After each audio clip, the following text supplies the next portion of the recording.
I'm Rod Sterling. You're listening to the Zero Hour. Suspense. I'm the Whistler. Yours truly, Johnny Dollar. Who is it? The Fat Man. Presents The Man Called X.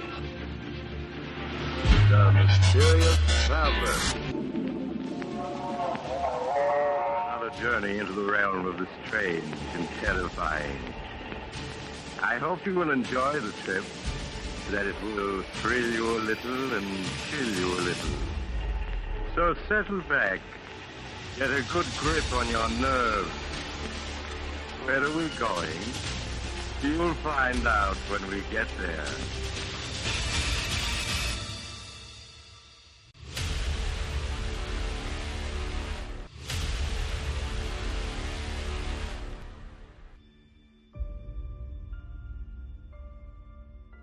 Hello everyone, and welcome to Drama and Theater, brought to you by Duane Old Time Radio.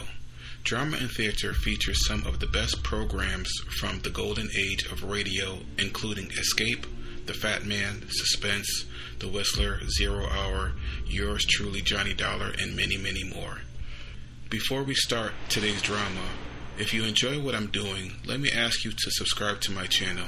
Subscribing is 100% free, and you will receive notifications on new posts.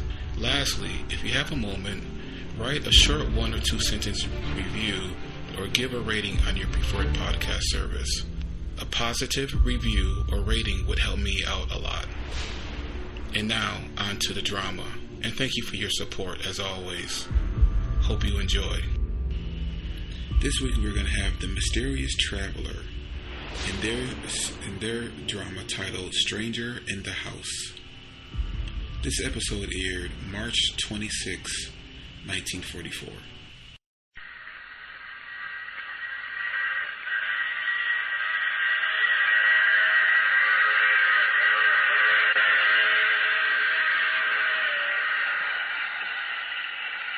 The Mutual Broadcasting System presents The Mysterious Traveler, written, produced, and directed by Robert A. Arthur and David Kogan, and starring two of radio's foremost personalities, Bryna Rayburn and Lyle Sudrow, in Stranger in the House.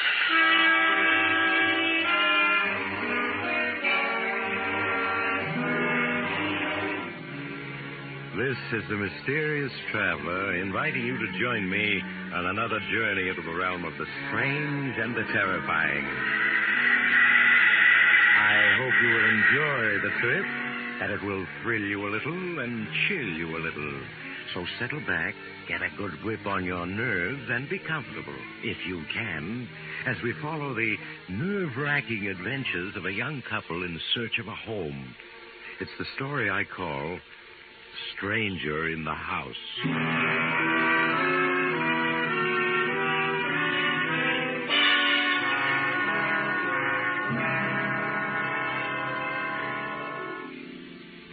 The scene, the small village of Woodford in Vermont.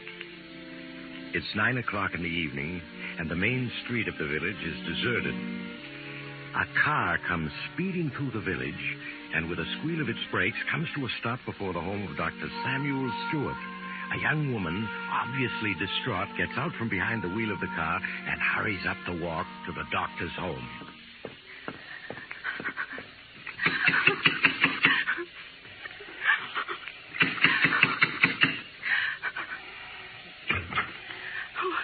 Dr. Stewart? Yes, won't you come in? Thank you. Doctor, you've got to help me. I can't stand it anymore. Well, of course I'll help you. Here, let me have your coat. All right. Now, what appears to be wrong? I don't know how to tell you about it. You'll think I'm insane, but I'm not. I'm sure you're not. Now, why not start from the beginning and tell me what's troubling you? Well, I suppose it all began the day my husband and I left this village to look at a house in the country that was for sale. Yes, I can recall how happy we were as we drove through the countryside. Oh, Roger. Darling, I do hope this will be the house we're searching for. Oh, look, we're coming to the old colonial graveyard the agent told us about. He said the house was a quarter of a mile beyond. Yeah, that's right. At the end of this curve, there should be a small bridge over stream. Small bridge over a stream? Mm-hmm. Look, there it is. Now, the house should be just a little beyond. Roger, I don't recall the agent having mentioned the bridge. Why, he must have, darling. How else would I have known it was there? Now, look, there's the house. Oh, Roger, isn't it beautiful? Oh, and what a view it commands. All right, now, look, Jane, you mustn't get too excited about the place. It's probably all fallen to ruins inside. Oh, nonsense, darling. You can see it's one of those early colonial houses built to endure for centuries. Oh, it's just what we've been dreaming of. Yes. This place certainly looks wild and desolate, doesn't it? Well, naturally. The agent said it's been empty for years. Come on. Uh-huh. Well, what do I do with that key now? Roger, look at this old engraved plate set in the wall. Hmm? I can barely make it out. Wickford Manor. Oh, that's a lovely name. Yeah. Here we are. Here's the key. Wickford Manor. Oh, I know I'm going to love this place. There you are. After you, Mrs. Barton.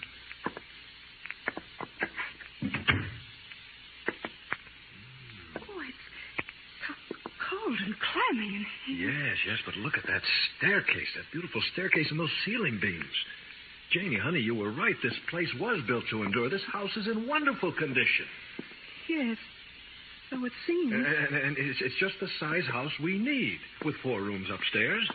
4 rooms upstairs? Mm-hmm. Well, how do you know, Roger, that the agent never mentioned how many rooms the house had? He didn't. Well, there's only one way to find out, then. Let's go upstairs and look. Come on, Janie. Well, these stairs are as sound as the day they were built. This house would require very little in the way of repairs. Yes, but it hasn't any electricity, Roger. Oh, so what? We could use lamps till a line could be run to the house. There. Hey, see what I tell you? There are 4 rooms upstairs. Yes, so there are. It's as though you'd been in this house before. Well, as a matter of fact, I almost have a feeling I have been. Maybe that's the reason I like it. Hey, darling, what's the matter? You've been ever so quiet since we entered the house. Don't you care for it? Oh, it's lovely, Roger, only... Only what? I don't know. It seems unfriendly. Unfriendly? Who ever heard of a house being unfriendly? And you were crazy about the place when we drove up to it. Yes, I know, but that was before we entered it. Honey, it's even nicer inside than it is outside. Yes, I suppose so. And think of what a bargain it is at $5,000, Jane. Why, we've looked at houses that cost twice as much and weren't as nice. It is a bargain. But you still don't like it, do you? All right. Then we'll keep looking till we find a house we both like. Oh, nonsense, darling. Well, we'll never find anything nicer. Now, that room with the southern exposure will be our bedroom, and that room... Oh, Janie, you're wonderful. And we will be happy here, honey. I know we will.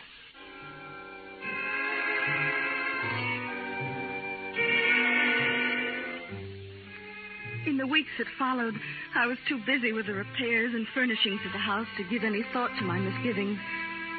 But they all returned in overwhelming force that first evening in our new home. I left Roger sitting in the study and made my way up the dark, winding staircase to our bedroom. After tossing for what seemed hours, I fell into a fitful sleep.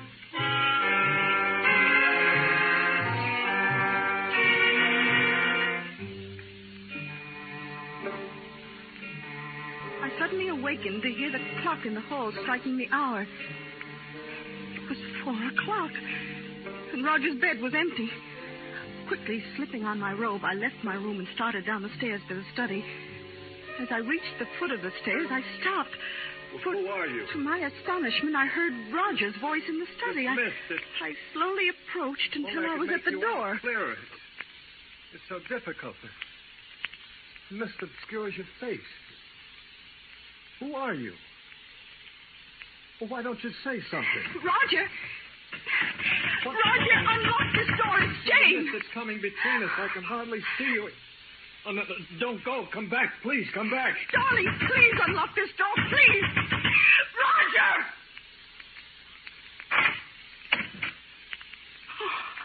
Oh, Roger. What is it, Jane? I was so frightened. Who were you talking to? Talking to? Yes. Well, I don't know. I must have been dreaming. Yes, you must have been there. There isn't anyone. Roger, you smell perfume in here? Perfume? Well, yes. Isn't it the perfume I gave you for your birthday? No, it isn't my perfume. It smells like narcissus. Yes. Darling, what were you dreaming about? Well, it was night, and all around me was a mist. A mist so heavy I couldn't see more than a few feet. There was a woman. A woman? Yes, I could barely make out her face in this swirling mists, but it was a beautiful face. The most beautiful I've ever seen. How strange. Of course it was a dream. Yes, of course. We both agreed it was a dream. But in our unspoken thoughts, it was more than a dream. The next day, I entered the study several times to find Roger sitting at his desk, staring into space. The scent of narcissus was gone. That night, Roger tossed and turned in his bed, unable to fall asleep. Just before dawn, I awoke to find his bed empty. A cold terror swept over me as I left my room and started down the stairs to the study. And then I heard that which I most dreaded to hear. Roger's voice. Who are you? This mist. If only you'd come closer. Bridge the distance between us. I've seen you before, haven't I? And yet, where? Yes, I can see much better now. You are beautiful. Who are you? Roger! Roger, please open the door. Why are you leaving? No, please don't. Come back, please, come back. Darling, let me in. Please open the door. Oh, Roger, are you all right? Yes, of course I'm all right. The scent of narcissus. Study's filled with it. Why did you wake me? You saw her again, didn't you? The narcissus. It's her scent. You only hadn't awakened me. Roger, what are you saying? If only she'd spoken to me. What are you saying? It is a dream, isn't it? It must be. I don't know. I don't know. When twilight comes, I feel her presence in the house, in this room. It's your imagination. It must be. Yes, but the scent of narcissus, where does that come from? I don't know. But it's evil. The house is evil. We must leave it. Leave it? No, we can't leave it. I've got to see her again. I've got to find out who she is. Roger, we must leave. I don't understand what's happening to us, but it's evil. I can feel it. No, I won't leave. I can't.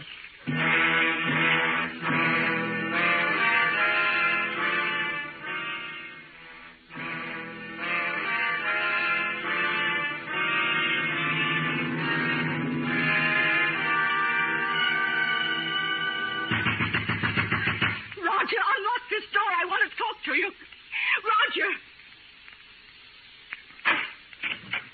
What do you want? I thought I told you I wasn't to be disturbed. I must talk to you, make you realize that you... Tonight, Jane, she was closer to me than ever before, so close I could almost touch her. I spoke, and she started to reply, and then you knocked. Roger, what's happening to you? She's from another world, a phantom, an evil one. No, she isn't evil. She couldn't be. She's too beautiful. Darling, look at me. You can't let her come between us. I'm your wife. I love you. I don't want your love. Roger, listen to me. You must come away from this house. You must leave at once. No. I insist. Will you get out of here? And don't come back. I'll never leave her.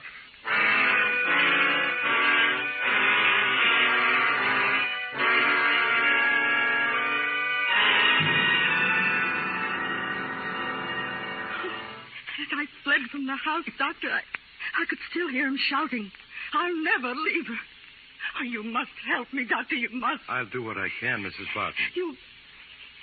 You don't think I'm losing my sanity, do you? No. That which you fear may well be. Look, there's a history to Wickford Manor, though few people are familiar with it. A history? Yes. The house was built in 1811 by Martin Wickford for his bride, Marie Duval. It was considered one of the finest houses in New England. A year later, Marie's sister Isabel came to live with the Wickfords. From some of the old records, letters, I gather she was a remarkably beautiful woman. So beautiful that Martin Wickford fell in love with her, and she with him. Then what happened? One day, while Martin was hunting in the mountains, he was killed in a fall. When his companions brought his body back to Wickford Manor, they found Marie, his wife, dead. She'd been poisoned. Poisoned? Yes. At the sight of Martin's body, Isabel went to pieces and confessed to the poisoning of her sister. But before she could be arrested, she did away with herself. In the study. In the study? Yes. There's a quotation in the Bible to the effect that a murderer shall find no peace in the hereafter. Isabel Duval was a murderess. Then you do believe her spirit is in the house? In the years that followed the tragedy, Wickford Manor had a succession of tenants, all of whom left after a brief residence. You mean they saw her, too? Well, the tenants made no claims of seeing anyone, but their fear of an unknown element in the house led to their leaving. Yes, but if the other tenants never saw her, why should Roger see her? Well, Mrs. Barton, have you ever visited some place for the first time, had the feeling you'd seen the place before? Oh, why, yes, but that was imagination. Can one be sure it is imagination? Perhaps you had seen that place in the long ago as another person. As another person? Yes. You mean Roger, as another person, had once known Wickford Manor? How else do you account for his remembrances of things he'd never seen in this life? I don't know. Doctor, you're trying to tell me something. What is it? All I know is we must return to the manor at once. The spirit that's abroad in that house is one to be feared more than death itself.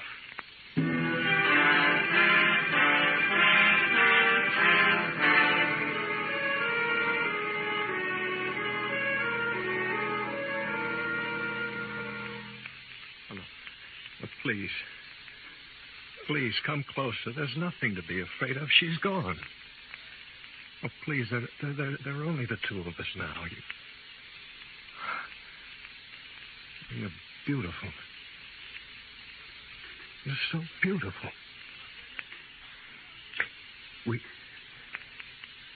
We have met before, haven't we? Yes.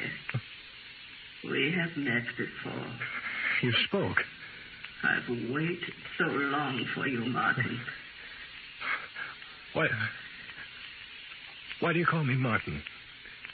My name is Roger. It was Martin. Then. Then?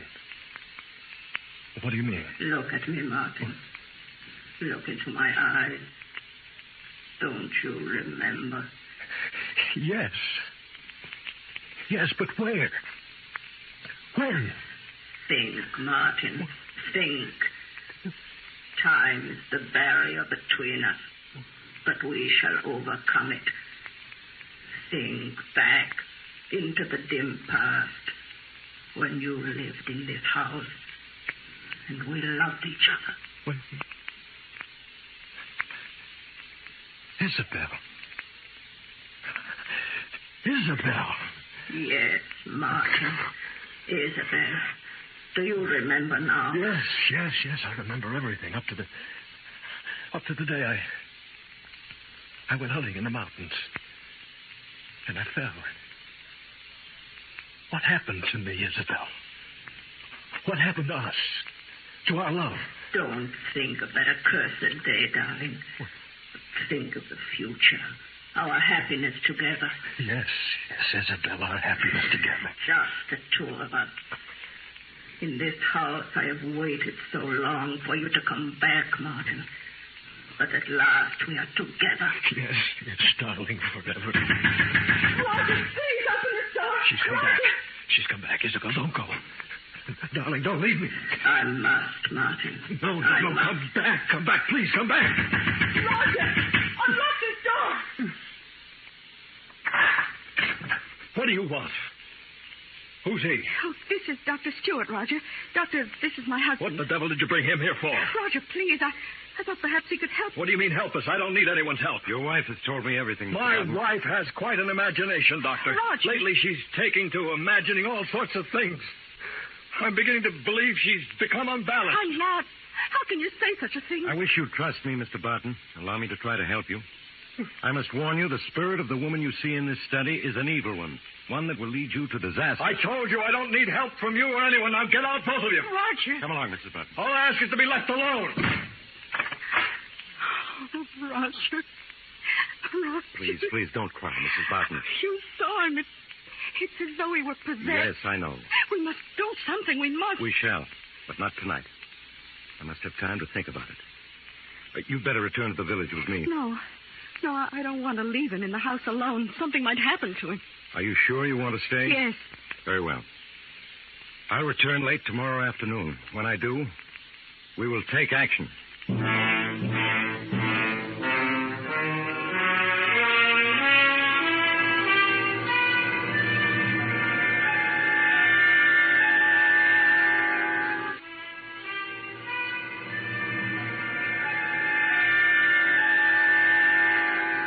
Look at her, Martin. Lying there in her bed, asleep. So defenseless. If you want me, you must get rid of her. Hurry, Martin. It is almost dawn, and I must leave. There's no time to waste. Yes, Isabel, yes. We can't let her come between us. I'll do as you say. Oh, who's there? Roger. Oh, for a moment I was frightened. What time is it? Well, it's just dawn. I have to do it, Jane. I have to. No, Roger, do not. I can't let you come between Isabel and myself. Not now. Not after we've found each other again. Tighter, Martin, tighter. Until she stops struggling and is still forever. Isabel, don't leave me. Isabel, where are you? Isabel. Roger. Come back, Isabel. Come back. Roger, can't you see what she's doing to you? Tonight she'll be back again and she won't let you fail. Isabel, darling, don't leave me. Now, please don't leave me, Isabel. Oh, Roger. Roger.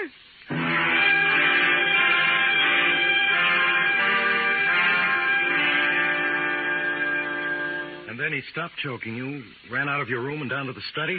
Yes. Where is he now? He's still in the study. He's been there all day. I should have known better than to have let you remain in this house last night. She knows that if he murders you, he'll join her cursed spirit forever. Oh, look, it's growing dark out. Soon she'll appear before him again. Doctor, we must do something. Last night you said you'd help And me. I will. This woman, Isabel, has been denied the peace of the grave because her sister's blood is on her hands. She belongs neither to the living or the dead, only to this house. If we could get your husband to leave, it might break the spell she's cast over him. Yes, but he absolutely refuses to leave. Then we must force him to. Force him to? Yes. I can very quickly give him a hypodermic, render him unconscious. Yes, then we could carry him away. To make sure he never returns to this house, we must burn it to the ground before we leave. Burn the house? Yes. Unless, of course, you don't want to. Oh, yes. Yes, we will burn it. And the evil that's in it. Then if you'll lead the way to the study. All right, Doctor. Have you the hypodermic ready? Yes. And when your husband opens the door, just gain his attention for a moment. Long enough for me to give him the hypodermic. Very well. Shall I knock now? Yes, I'm ready. Roger, open the door. I want to talk to you. What do you want? Why has he come back to this house? Oh, he's come to take me away, Roger. Take you away? Well, good. I'm glad to see... What did you stick me with? What's that in your hand, Doctor? Just a hypodermic, Mr. Barton. A hypodermic? Well, why? Well, what are you up to? You're trying to take me away from this house. From her. Well, I won't go. I won't go. Do you hear? You'll never... Doctor, quick, he's falling. I've got it, Mrs. Barton. Yes. Now, I suggest you take that lamp and smash it on the floor. Yes, let's burn the place to the ground. That's it. Now, you better help me carry your husband out of the house, Mrs. Barton. In a little while, this house will be a mass of flame.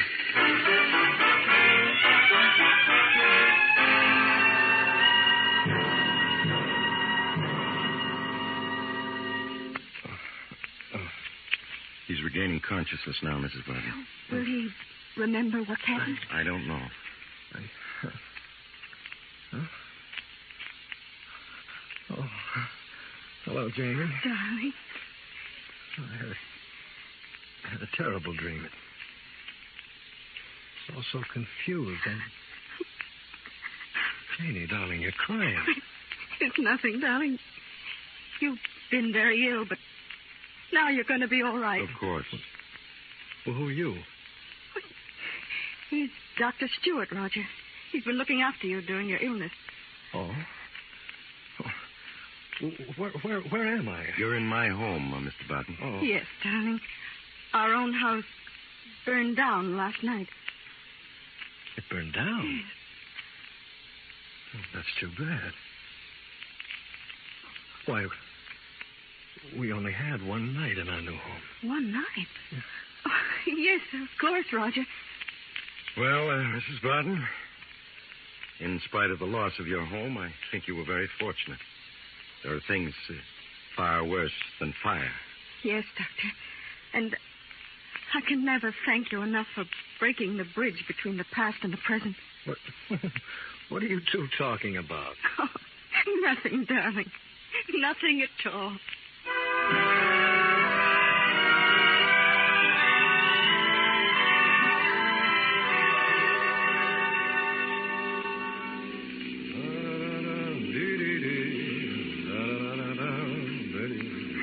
Roger. Oh, darling, you've been humming that all day. Well, I'm just glad to be out of a sick bed and on my way to California.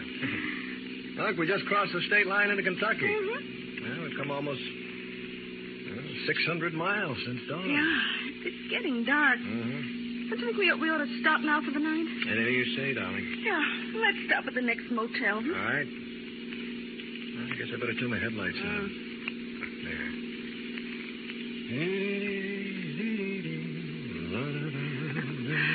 Oh, darling, I've never been so happy. Roger. What? Do you smell something?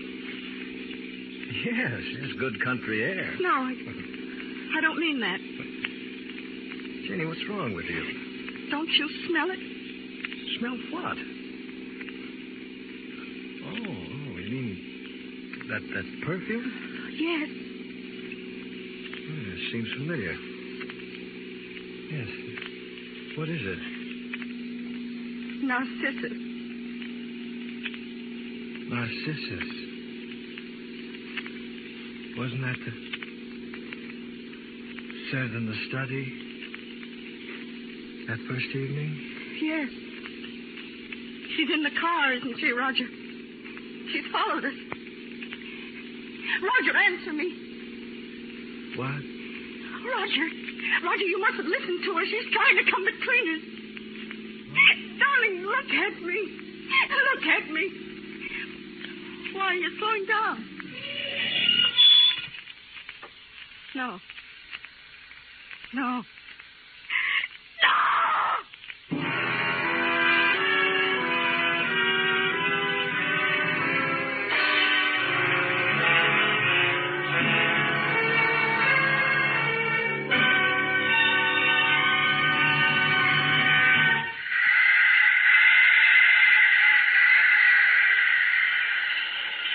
this is the mysterious traveler again. Did you enjoy our trip? Poor Janie. There are some ghosts you just can't escape from. Strangely enough, as Roger Barton was being hanged some 6 months later for his wife's murder, everyone noticed a strange scent of perfume about the gallows. Some people said afterward it was the scent of narcissus. I trust that if you ever see a house for the first time and it looks familiar, you'll have the good sense to turn and flee. Perhaps a ghost out of your past awaits in that house. A ghost that's been waiting for you a long time, and he's Oh, you have to get off here. I'm sorry. I'm sure we meet again. I take this same train every week at this same time.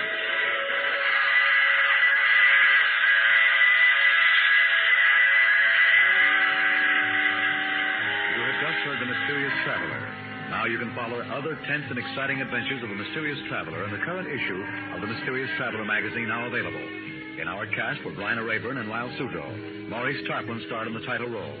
Music under the direction of Emerson Buckley, composed by Richard DuPage. This program came to you from New York.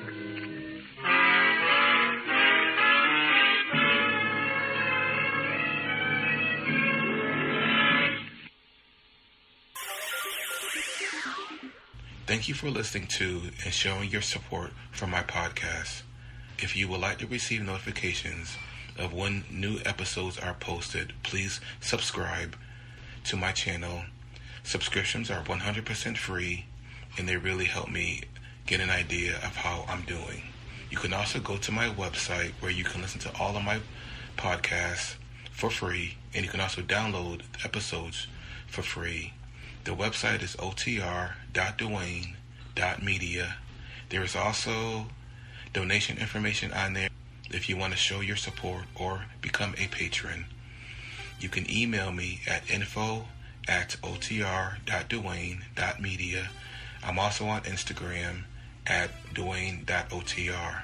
Well, hope you enjoyed, and until next time, stay safe, wish you well, and as always, peace.